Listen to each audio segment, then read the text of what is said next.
भारत सरकार के गृह मंत्रालय द्वारा एक Indian cyber crime coordination centre स्थापित किया गया है और इस I4C के द्वारा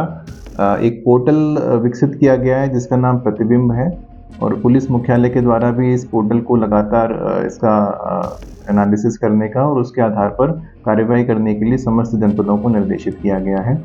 और उसी क्रम में टिहरी पुलिस को इस पोर्टल के माध्यम से एक सूचना प्राप्त हुई थी कि थाना मुनि की रेती क्षेत्रांतर्गत तपोवन एरिया में कुछ इस प्रकार के सिम कार्ड्स एक्टिवेटेड हैं जिनके द्वारा साइबर ठगी की जा रही है और जो इन ठगी के विक्टिम हैं मोस्टली ये हमारे दक्षिण भारत में कुछ राज्यों में स्थित हैं। तो इन सभी को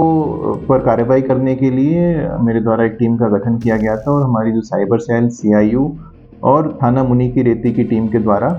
इसको पूरा डिटेल में इस पर एनालिसिस किया गया और उस आधार पर उस लोकेशन को आइडेंटिफाई करके तपोवन क्षेत्र में एक फ्लैट पर जाकर वहां पर सर्च किया गया, रेड किया गया। तो उसी दौरान वहां से 3 अभियुक्तों को गिरफ्तार किया गया है जो कि वहां पर फ्लैट एक किराए पर लेकर एक फर्जी एक कॉल सेंटर संचालित कर रहे थे और उस कॉल सेंटर के माध्यम से लोगों से साइबर ठगी की जा रही थी।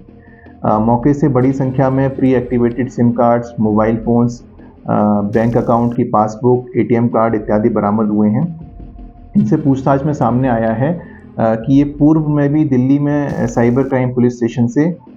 इस प्रकार के साइबर ठगी के मामले में पूर्व में भी जेल में जा चुके थे और अभी वर्तमान में बेल पर बाहर चल रहे थे।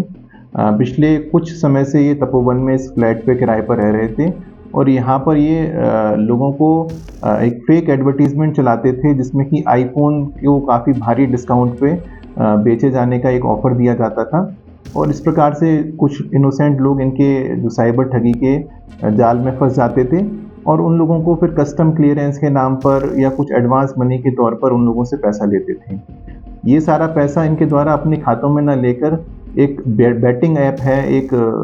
जुआ खिलाने वाली ऐप है, उसमें इन्होंने कई सारे अकाउंट्स बनाए हुए थे। उन अकाउंट्स में ये पैसा ट्रांसफ़र किया जाता था और फिर उस बैटिंग ऐप का जो वॉलेट था